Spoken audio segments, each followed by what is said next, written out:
Conversations with Nicole.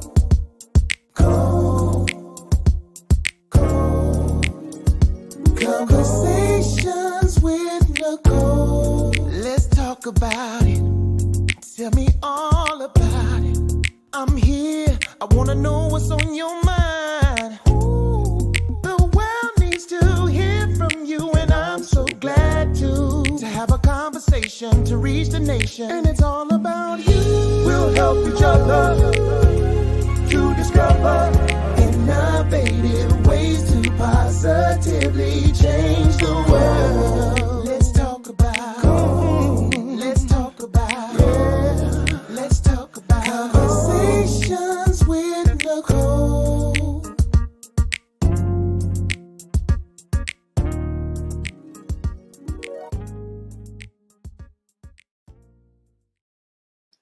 Greetings. Welcome to Conversations with Nicole. I am Nicole Everett, your host. And Conversations with Nicole is a talk show based in Tallahassee, Florida, focused on connecting the community through conversations. And this is what I call Mindset Monday. Mindset Monday is an opportunity for you, me, and my guests to talk about whatever it is we want to talk about. And today we're talking about culture and your cultural filter, understanding what your cultural filter is. So, this is the first Mindset Monday of 2023. Happy 2023. Happy New Year, y'all. Hopefully you had a great holiday season. We are here. We made it to another year. Thank God. Hallelujah. And so we are excited and delighted to be here with you tonight. But before we get this conversation started with my very special guest, Dr. Dominique Leveille, I want to hear from you. I want to hear from you. So in the comments, if you will, let us know what city, what state you are tuning in from. In the comments, please enter your city and state. We are live on Facebook, on YouTube, and on the Greater Works Network on Roku TV. So let us know where you tuning in from, and let us know how your holiday was. How was the new year? Let us know. Look, I want to know. Tell me what intentional goal have you set for this year? What intentional goal have you set for this year? So I see a few of you chiming in already. Hey there, Frankel from Pompano Beach. God bless and Happy New Year. Appreciate you being here.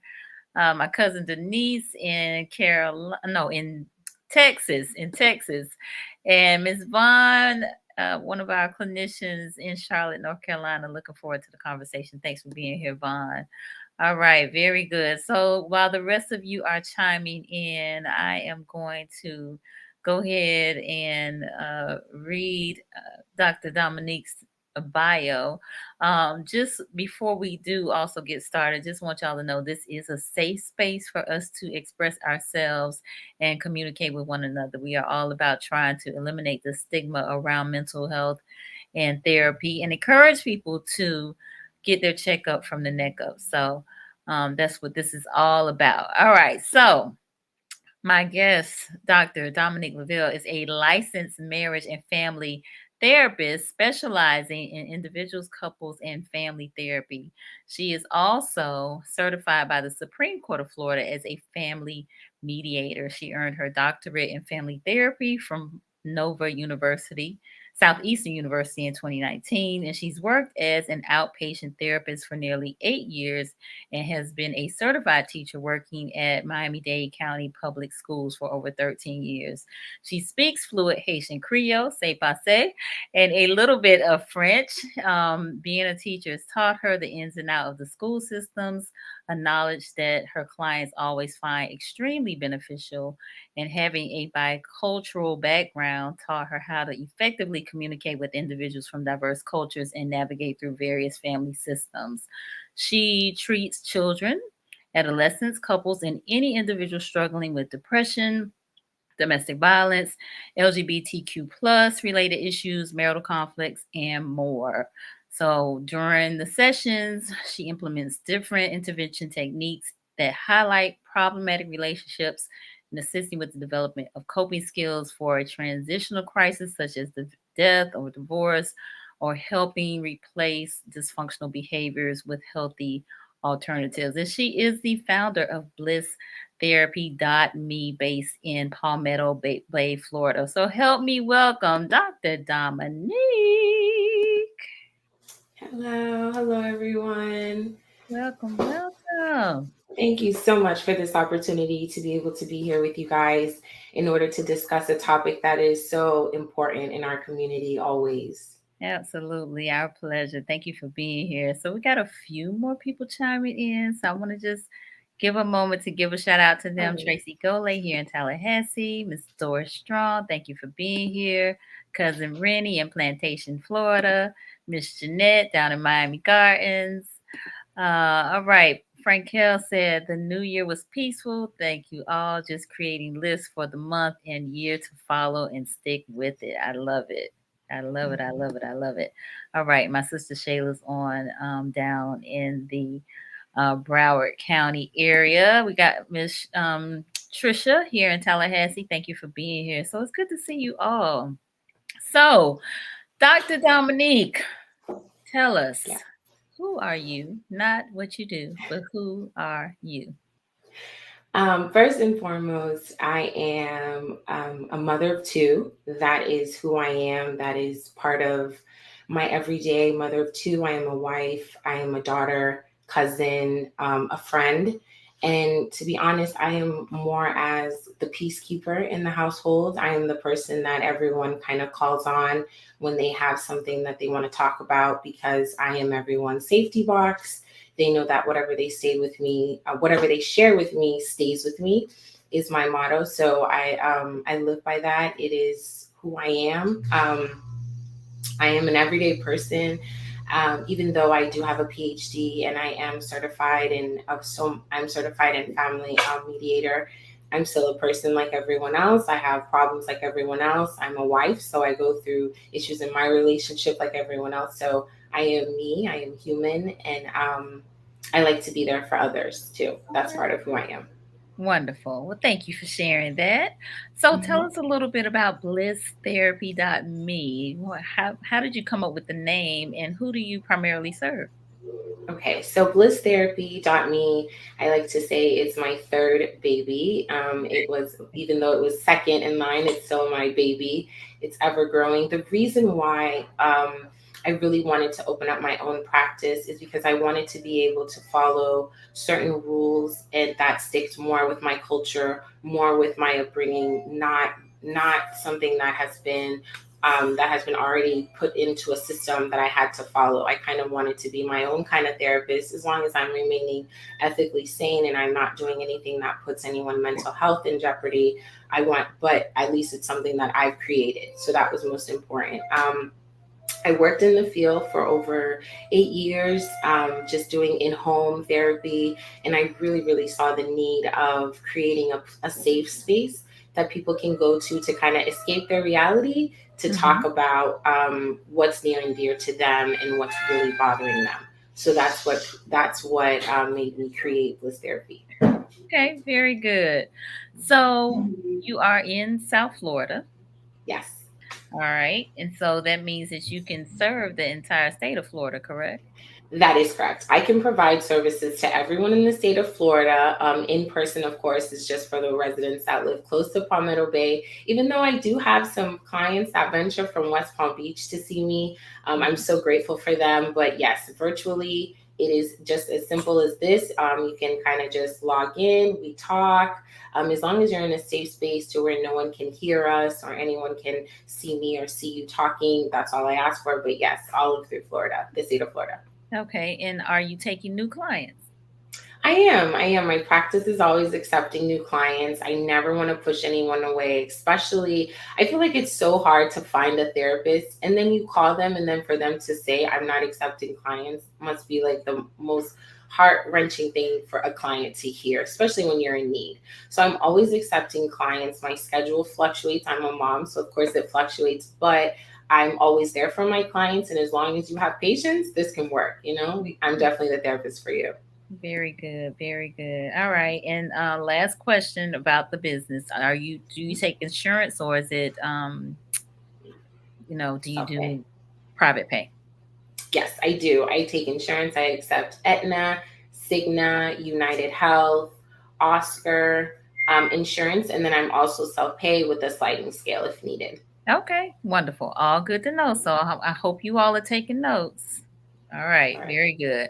All right, so I got a couple more shouts out to do. My mom is here. Thank you for being here, Mom. She's down in Miami Gardens, and my son is here from Brooklyn. So thank you, JB, for tuning in. And one shout out to Miss Lynette, who is here in the Tallahassee area. Thank you for being here. All right. So before we dive into our topic, which is understanding your cultural filter, I say this often when I have clinicians on. I have a disclaimer that I like to read because I don't want anybody to mistake our conversation for therapy. Although it's real good, great conversation, but I want you all to not mistake this for therapy. So all topics, past, present, and future, on Conversations with Nicole are for informational purposes only. They are not to be used as a diagnosis for treatment or any answer to any personal issues related to the topic being discussed before, during, or after the program. All right, so let's get started. Cultural filter. Let's Yes. start with like what does that mean? What is culture and why do we have a filter as it relates to it?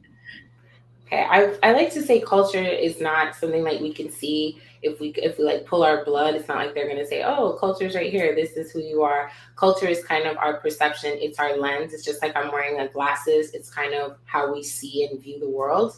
And a Mhm. lot of times we're so immersed in our culture, we don't see the difference until we venture out, until we maybe communicate or have a friend that's from a different culture, a different background, and then we're able to see it. So culture is our tradition. It's our perspective, it's our understanding, it's our way of life. It kind of creates roles for us, even though our culture is something that people don't really talk about on a subconscious level. It kind of lets us know our morals to a certain extent. It kind of lets us know what we're comfortable with.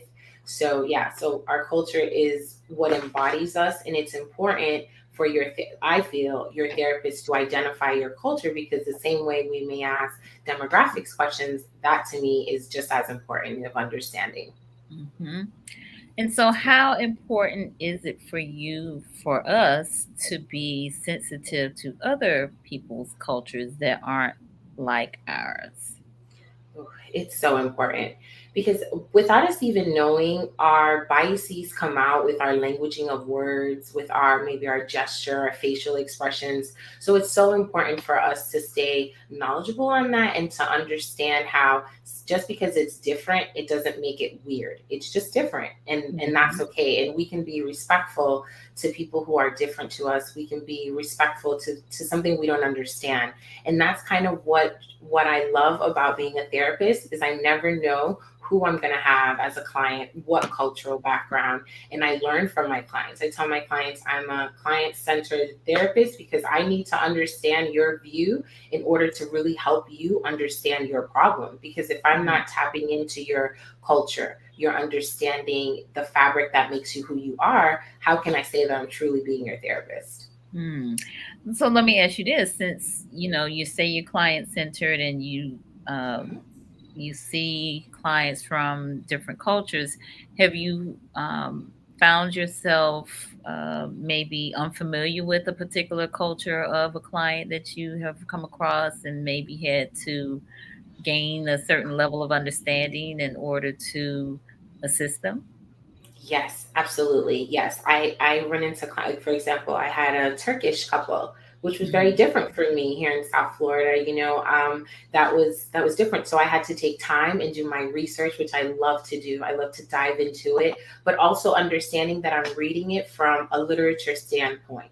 This still could not be my client's reality, right? Not until I'm in the room with the client and I ask them about, okay, so tell me your background. How has your culture influenced you? Or what's different do you notice in your partners coming from different cultures? Until I ask those questions, I'm still not an expert in their culture. I still don't know them for them until I tap into how it defines them as an individual. Okay. No, very good. Yeah, I think definitely, you can get the book knowledge as it relates to a particular culture, but it's nothing like talking to the person for their perspective or their vantage point, or getting their vantage point about their life experiences, right? Absolutely, absolutely. Because, for example, I'm a first generation Haitian American, but that is just one thing, right? So even if you were to meet someone similar to like my cousins, we have different realities of life, even though we are the same, right? So until you Right. really tap in to see how that person's culture has influenced them, you're Hmm. just really reading a textbook, not really knowing that person. Right. So when we talk about understanding your cultural filter, right, we're talking about how we see the world. Okay. Yes, exactly. And, you know, we live in America, which is, a melting pot, right? People come here from all over to participate in, what we call the American dream. Some folks came by force, some folks came by choice, but we here, and so I think Americans have definitely, a bit more tolerance of different cultures than maybe most places, right? Hmm. Hmm. Yes. However, there are, I think, some biases that, you know, that occur as a result of the culture here. I have traveled abroad, and, definitely the culture is different in certain places, in other places. And so, when I go to these new places, I have to not necessarily look at them from my American perspective or point of view, right? Yes, absolutely. Yes. And it is something that we have to keep in mind that even though, for example, perfect example for me, when I first went to Haiti my first time, when I read it in the textbooks, I was like waiting for it to be one way. And then when I went there, I was like, oh, but mom, you were right. This does exist, or they do have this, they do have that. So we have to always remember that even though we say we are immersed in our culture, we are still American. We're still living in this civilization where it is very much the information that they provide us. If we don't search for accurate information, we Mhm. can be very much washed into thinking it is one way when it's completely not like that in the country. It has some truth, but sometimes not all of it is truth. So the best thing to do is to venture, is to travel. I travel with my kids all the time because I tell them that's how you get to learn about a place. Reading Mhm. it in a textbook is just one way. It's one person's perspective. There's nothing like your own. There's nothing Mhm. like saying you interacted with a group of people than saying I read about a group of people. It's a very different feeling and a different understanding for you. So it's important to understand that even though I am Haitian, I'm still American. So I have Yeah. to always check my American view. Is this? Sometimes I ask myself, is this an American thing or is this a me thing? Like, is this is this information I've gained through my knowledge or information I've read somewhere? Because it's Mhm. very important to know the difference. Indeed, indeed. So we got a few comments here. Lynette is saying Happy Independence Day minus 1 day. So yes, Yes, Marjorie is, everybody's gonna have their soup. yes, Marjorie is of Haitian descent as well. So she threw up some flags as well. So and Christy's here. Happy New Year, Christy. Thank you for being here. So Lynette said she's found that even in the same race, there are a variety of culturally lived experiences. I will never understand why folks insist on placing an entire race as homogeneous. I have no idea why they do that. And Yeah. I find it to be disheartening, really, when they try to group us into one. Whenever you try to group someone into one, you kind of remove all of the outliers, and we find that a lot of us live in the outliers. We don't live by what everyone is saying. So it is disheartening to see when they try to do that. It is. It is. All right. Frankel said, once I became aware of my social environment, I realized how different we live our lives, but how similar we are. We are as well. which is, I think, very true. Um, there are some similarities, but there are some differences as well. And again, not that one is right or wrong, good or bad. It's just different. It's just different. Exactly. I feel Mhm. like when growing up, there were certain rules that we had in my house that I never understood why they were there or why that expectation was set. And now that I have kids, and of course my kids are a lot, I like to say a lot more American than I am. They're like questioning the rule, and I'm like, now I'm asking like, oh yeah, why was that? Okay, okay, no, no, no, you guys can do it. That's like, so Mhm. it is interesting to see how, yes, we are very similar, but there's just one or two things that make us different, and that's what makes us unique, and that's what makes, when we come together in a positive manner, we all learn from each other. It's always a positive thing. Mhm. So, what's your thought about what I would call cultural imitation, where you see people maybe picking up people of a different culture picking up the um, traditions or lifestyles, or attempting to pick up the lifestyles of another culture, and embracing it, I guess, kind of almost taking it on as their own. I have it's a very weird place to be, because of course, mimicking or copying is the best way of flattery. So I enjoy that everyone is doing it or following with that culture. But what kind of puts me in that gray area is when they kind of change it to make more sense for them and their culture. So it kind of loses its original meaning and becomes this new meaning that it was never intended to be. That's the gray area that I stay in, that kind of makes me uncomfortable. But Mhm. if we were to not only assimilate the culture, but assimilate the meaning and understanding, and keep that original understanding and thought true, that original belief true, then yes, I think it's great for other cultures to do it, to assimilate it. Because I feel that for me, there's a lot, like, for example, in my office, I have Happy Hanukkah. I'm Mhm. just to be able to be inclusion. I have Kwanzaa, I have Christmas, I have all of the holidays to include everyone. But at no point am I going to say that I'm going to sit down and say I understand the Jewish the holiday to a certain point where I can now say I'm an expert in it. No, I'm going to allow it to stay Hanukkah, and to allow that meaning to remain original to what it is. Indeed. All right. Lynette said, can I ask the question again? Yeah. So my question was around when we see maybe folks of other cultures almost take on cultures that are not like theirs. And I think, Dr. Dominique, you answered it well in terms of the importance of knowing the meaning behind some of the cultural things that are taking place. It's almost as if sometimes it can seem like, or appear like, you know there's this embracing of the culture almost like they're taking it on as their own. And I don't know if they do necessarily know the meaning behind some of the things, or the significance, whether that's, and I'll just say, because you know my viewers are predominantly black and brown. Like the music, what would be called black music, right? Soul music, R&B, or jazz, or hip hop, or what have you. And you see, others kind of really um taking it on again, almost like it's their, like I say, it's their own. And so I just again wanted to know your thoughts about and around that.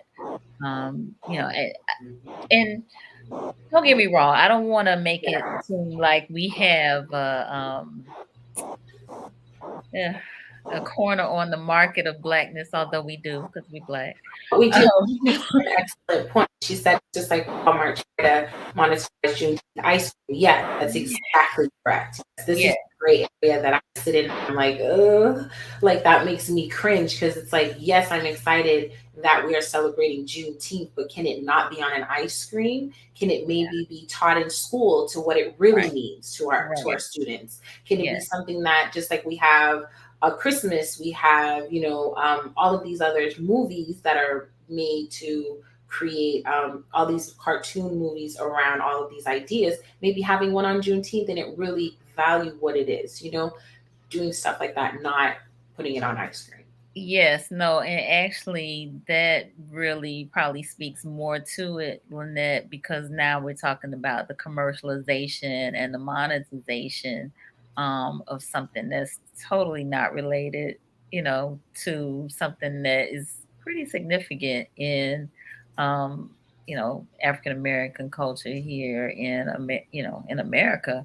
And so now you have made this red, black, and green ice cream for Juneteenth, and so there's a. I don't know if the cultural filter was on for that. Doesn't seem like it was, right? Right.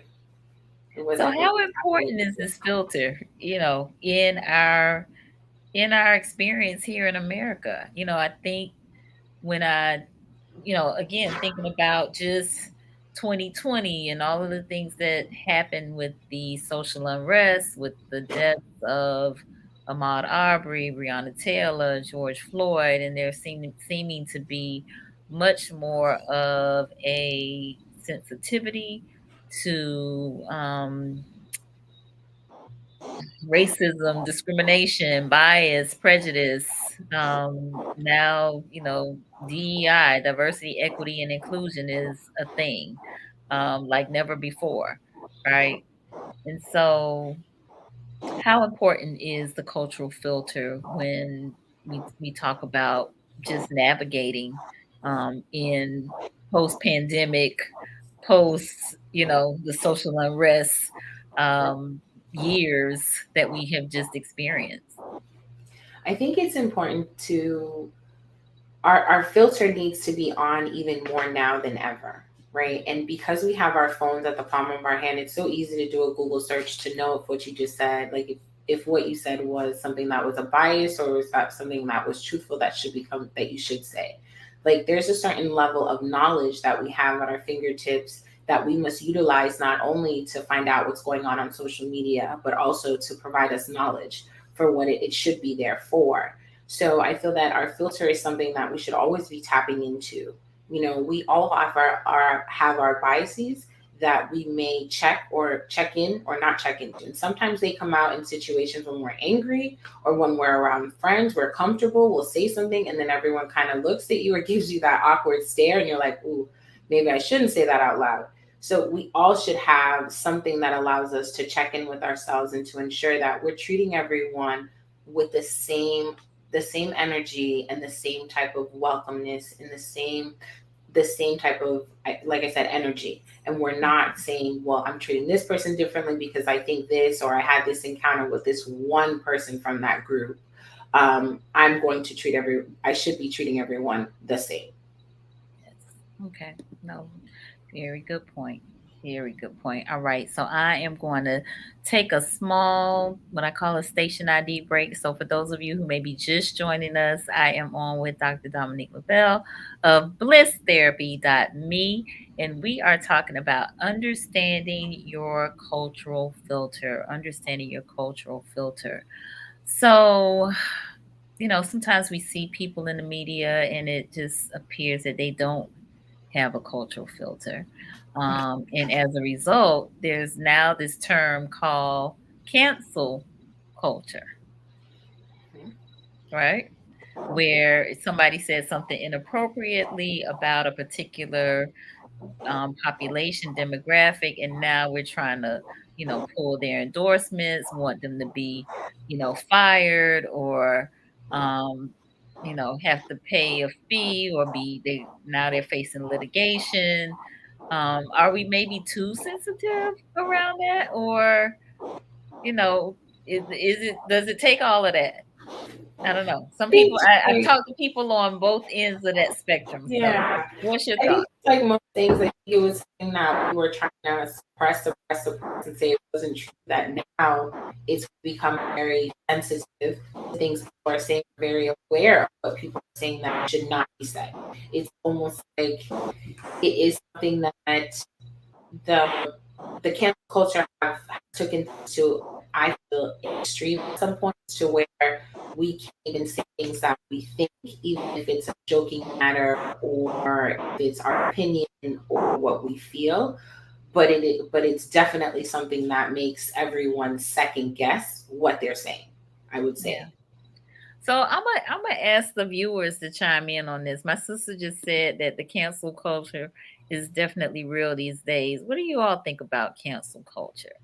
Do you think that we should be canceling people as much as I guess we see in the media for things that people are saying? You know, you got folks again losing their jobs or endorsements. People's livelihoods are affected by this, and so just in the comments, cancel And it really culture. affects people. Like, it goes down and it affects their mental health, because if you are someone, for some that are making millions and millions of dollars, and you go through one round of cancel culture, it can slash your assets in half, even by a third, you know. So sends someone into depression. It sends them high anxiety, crisis mode. So it also affects their mental health, and then it affects the way they interact with their family. It affects the children. Like, when someone cancels someone, you're not just canceling that one individual, you're canceling everyone who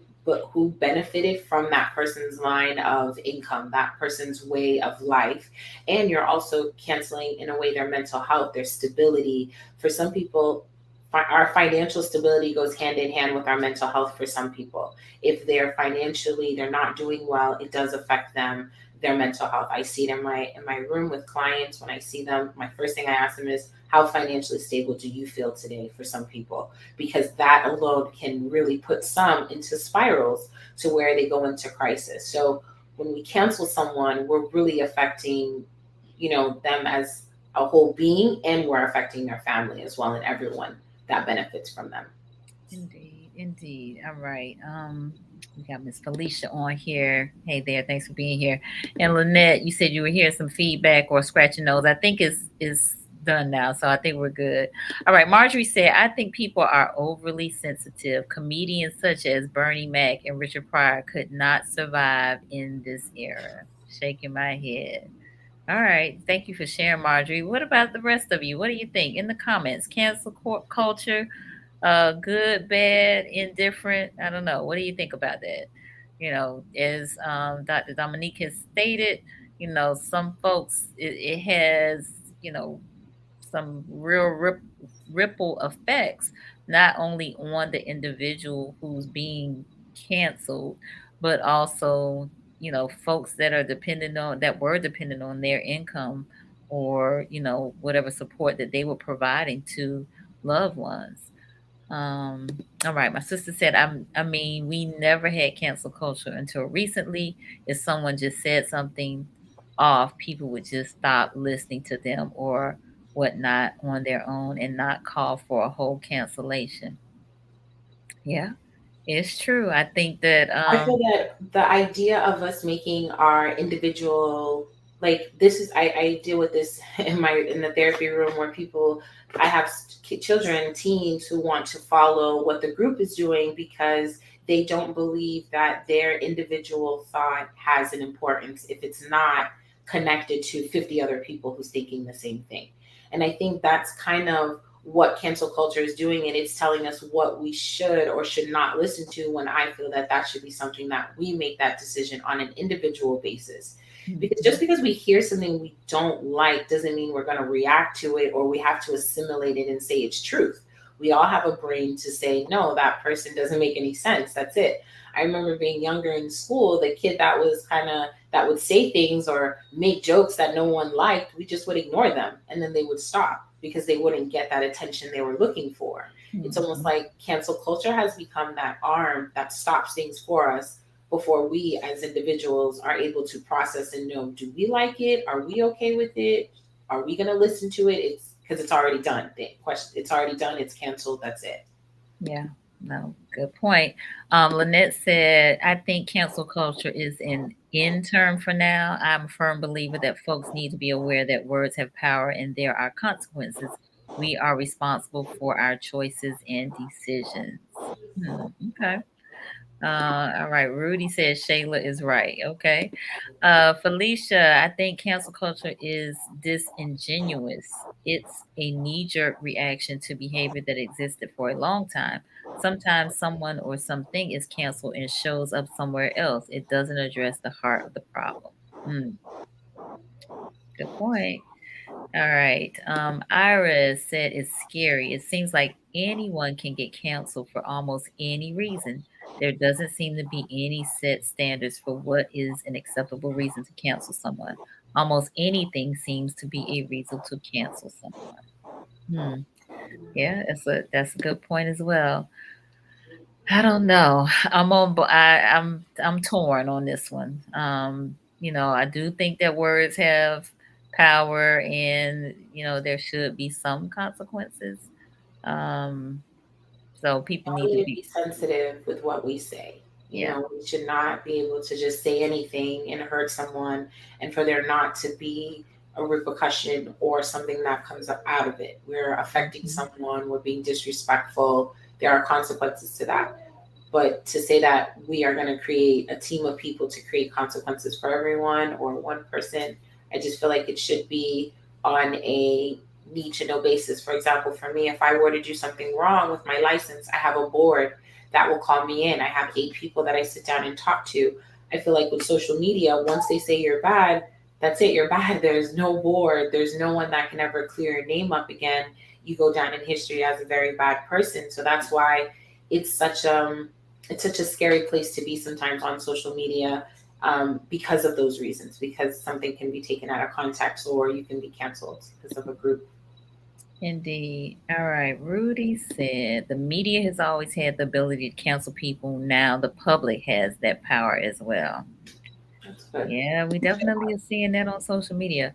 Marjorie said cancel culture should exist for extreme circumstances that is clearly inappropriate.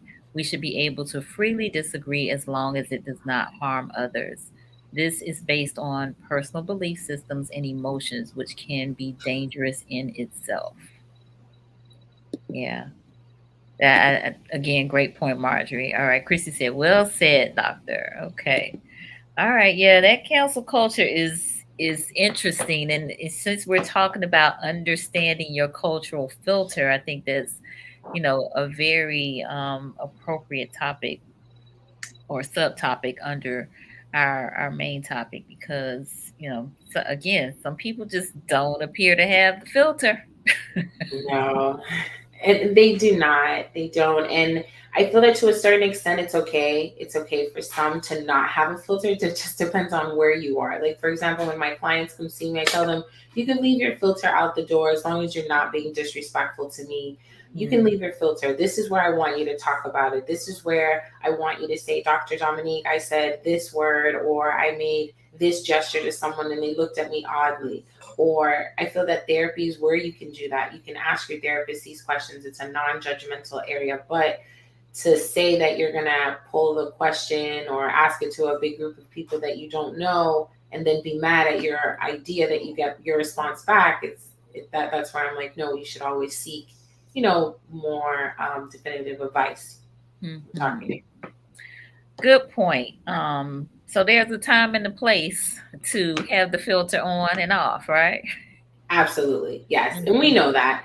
That's something that doesn't have to be, that wasn't taught to us. We know, like, when we're hanging out with our friends, we have a certain lingo. We know when we're hanging out with our parents, when we're around people of academia, when you're around your boss, we all have filters that we carry. So cultural filter is the same.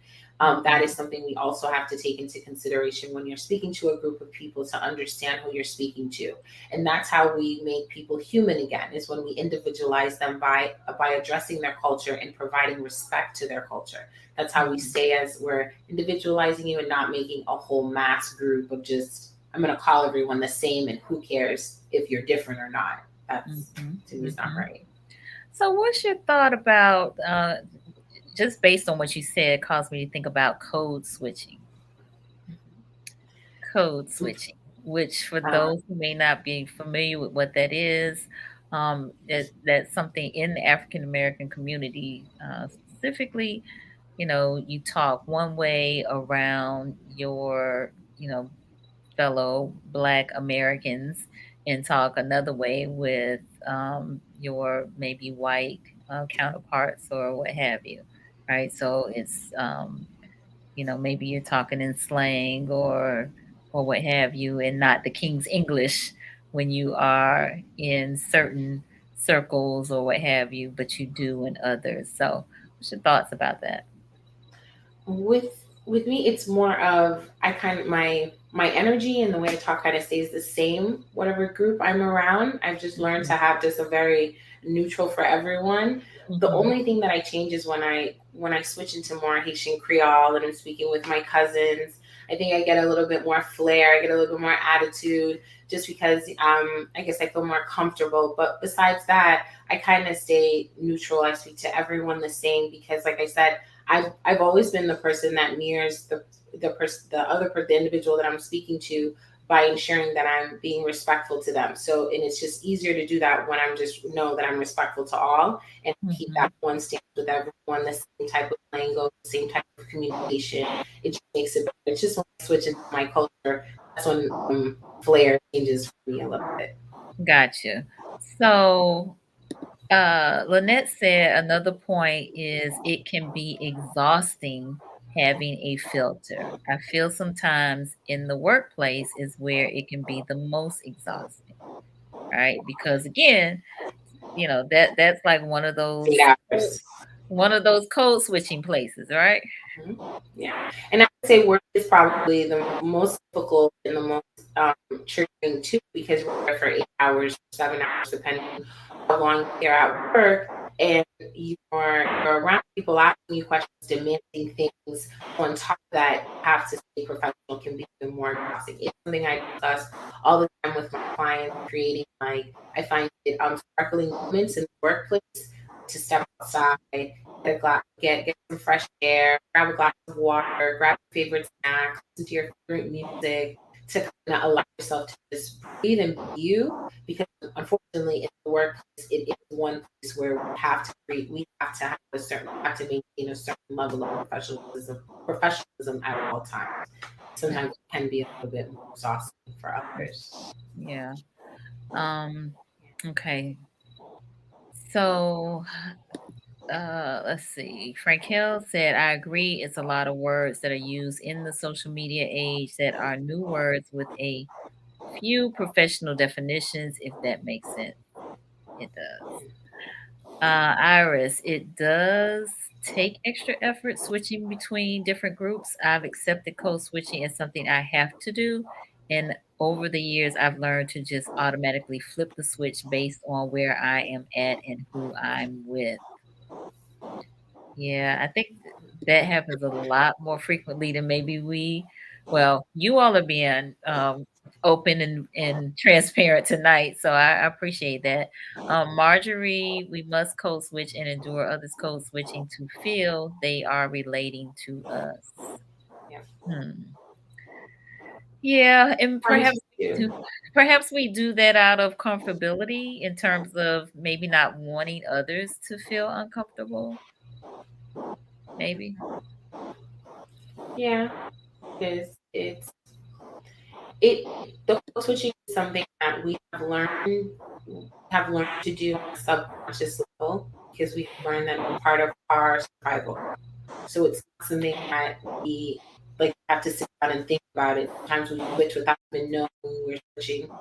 It's sometimes our close counterpart goes, why did you just do that? And you're like, oh, I didn't even know there was a difference, you know? Gotcha. All right. Marjorie said to hear my manager change his dialect when he is speaking with a white counterpart versus myself or other black and brown coworkers, it's insulting. I Hmm. can understand that. That would be insulting. If they Yeah. the way. But he probably is thinking that he's being relatable. He's being respectful. Mm-hmm. You Mm-hmm. know, Mm-hmm. probably thinks he's being respectful, and unfortunately, they at for some certain generations they never had to think of the idea of are they being respectful or not. That is more something that's now they're forcing themselves to say, am I being respectful? Am I not being respectful? You know, Mm-hmm. am I staying within the lines? Did I just say something I wasn't supposed to? So that could be his way of thinking he's being respectful to you and not knowing it's insulting. Mm-hmm. So Rudy said I think he means the less code switching we do, the closer we are to freedom. And I would assume the freedom is the freedom of authenticity, the freedom to be our true selves Um, and not feel like we have to maybe assimilate or, um, you know, change up who we are in order, again, to be relatable or make others comfortable around Comfortable. us. Yeah. Even though we're uncomfortable. Right, right, right. Right. Okay. Yeah. So Yes. I ask my clients that question when they say they made someone else uncomfortable. When they made someone else comfortable, I said, wow, how uncomfortable that is for you to make someone else comfortable. Mm-hmm. It's like putting ourselves in a pretzel for someone else. Like, Yeah. Yeah. Yeah. Yeah. Yeah. Yeah, that also causes me to think about maybe we are more like chameleons in terms of, adapting to our environments and again, trying to fit in to some extent, right? of course, yeah. Yeah. I know for me and my culture, the idea of coming and fitting in is something that was taught to us. You want to fit in, you don't want to be an outlier, you don't want to stick out. So the idea of coming and being a chameleon and blending in is something very much that is taught. But now I like the idea of we don't have to blend in, we just have to learn to respect each other's differences. Mm-hmm. I can be a Haitian American therapist, you can be a Jamaican American therapist, a Caucasian therapist, and we all just have to respect each other and respect our clients. We don't have to see it as I am superior, you're lesser than, or any of those type of languages that needs to take place. The most important thing is for us to know that the difference is what makes us great, and that's it. Indeed, indeed. So Rudy said, think about those who don't have to code switch and are free all day. Yes, Mm. but I think they kind of live like a boring life, maybe. Oh, you like the theatrics, right? Yes. All right. Lynette wants to know, do white people have a filter? Yes, they do. Yes, they Mm. do. Their filter is a bit different. I have worked with, it's part of my questionnaire, what culture, and I've had Caucasian people say Caucasian or white as being their culture, and I ask them to explain. And it comes with a very different filter for them. Languaging, their understanding of the system is very different. Their understanding of how we view the system is very different. So yes, they do have a culture. Now they like to say, "Oh, everyone is the same," but no, it is very different, and their culture is different than ours. Okay. Good. So they're not exempt, Lynette. Hey there, Mr. Potter. Thank you for being here. All right. Um, Frank Hill said, living in America is challenging without code switching at some point. Hmm. Okay. So I think we got Too. folks that just are feeling free to be themselves. Yeah, I feel that it. I don't know if we need to code switch. Like I said, I have been fortunate to where I feel that I have been the same. Like I said, it's only when I switched to the speaking style that I kind of switch my tone a little bit and get a little bit more sassy with my words. But for certain people, code switching is part of who they are, unfortunately. It's how they're able to be successful. It is how they're able to provide for their families. Even though it gives them a level of stress, they don't know it's stressful until they're in a crisis. And it's harder to Mhm. switch in those moments. Mhm. Until that happens, everyone is kind of content or they do their best to just live in and out of it to the best of their abilities. Okay. Shantavia is here. Thank you for being here. Rudy said more like a relaxed, stress-free life. So remember you said they're boring? And he said his response is more like a relaxed, stress-free Yes, life. of course, of All course. right. Teresa Nix, thank you for being here. She said code switching is a choice. It's not a requirement. All right. And Frankel, okay, so he's saying your audio is not coming through very clearly. So maybe just do a little adjustment to your audio setting and let's see if we can Better. clear that up. All right. And I mean, I hear it kind of in and out. I mean, I can hear you okay, but it is a little choppy. Okay. Yeah. I don't know if it's the earpods that are making it like that. Oh, it might be. It might be. It might be. Okay. Sorry about that. I didn't know. I All thought right. you pulled it earlier. Sorry. Yeah, this hopefully it'll work itself out. Yes. Hopefully. Okay. All right. Well, we are coming close to the end, so I want to give you an opportunity to give us any final words that you'd like to say on our topic of understanding your cultural filter.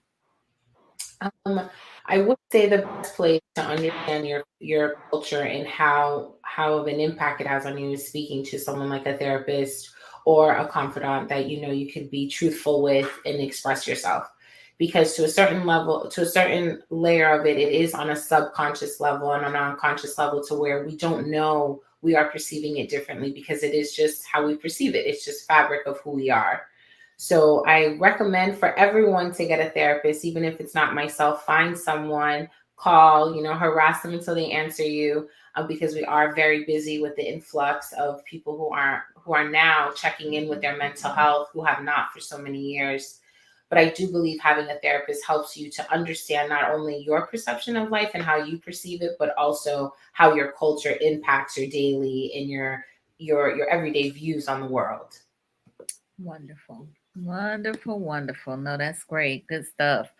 Um, so again, for those of you who may have missed the introduction, Dr. Dominique is the owner of BlissTherapy.me, based in Palmetto Bay, which is way down south Miami. Okay, and she is a licensed marriage and family therapist. She does do consultations. Um, and she does do telehealth. She can serve the entire state of Florida, and she does take insurance, and she is accepting new clients. So I'm trying to line this thing way up, Dr. Dominique. You see me, right? I So, am grateful for it, of so course. tell the people, how can they connect with you, Dr. Dominique? Yes, you can reach me via my Instagram, of course, Facebook, and my website. It's all the same, blisstherapy.me. It is the company name, the website, so it's very simple. You can reach out. You can also send me an email via the website. Ask me any questions that you have. I'm here to help. Not only am I a therapist, I'm also a friend. I'm a person, so I get it when you have those questions. I'm always here to help and also provide referrals. If you're in another state, you know, I always say look at Psychology Today, but maybe I have a friend that lives in that state that's a therapist. So also ask and I can provide referrals if needed.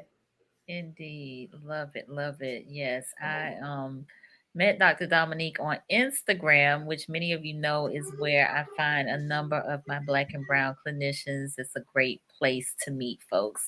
So I really appreciate you being on here, and our viewers do too, because many of them are chiming in. We got Pastor Otis on here. He said, great topic. Miss Iris, thanks for this conversation. Frankel, he says the audio is clear now. That's great. Christy, this has been great. Thank you so much. Ozzy Oz, Cultural Intelligence 101. Ozzy is a clinician out of Virginia Beach, Virginia. And Lynette said, thanks for the conversation. Our pleasure. Marjorie, great information. Our pleasure. Our pleasure. So, this is a topic I think definitely worth us continuing the conversation as we think about cultural filters, as we think about code switching and cancel culture and just our individual culture and the impact that that makes on our thoughts, on our actions, on our feelings, on our behaviors. And so I think we should spend a little more time being a little more sensitive with that, but not Yes. overly sensitive. All right. Um, Right. so please share this with a friend, a family member, a loved one. We got Ms. Vaughn, who is a clinician out of North Carolina. Thank you for being here. She said she enjoyed the conversation. But yeah, share this, tag somebody, let them know that this is a conversation that they should check out in the replay. I will, y'all know I'm trying to do better about plugging Conversations with Nicole. So inviting folks to subscribe if you haven't already. We are on here live on Mondays and Wednesdays at 8:30 p.m. for about an hour. Follow us on Instagram. We're also on Roku via the Greater Works Network. And we got a lot of great shows lined up for this 2023 new year. So you don't want to miss it. Wednesday, I will say we have our first international clinician on. She's coming in from India. Wow. India. I met her on Instagram, Dr. Hashika, and we're going to be talking about relationships and dream therapy. Relationships and dream therapy. So you don't want to miss that at all.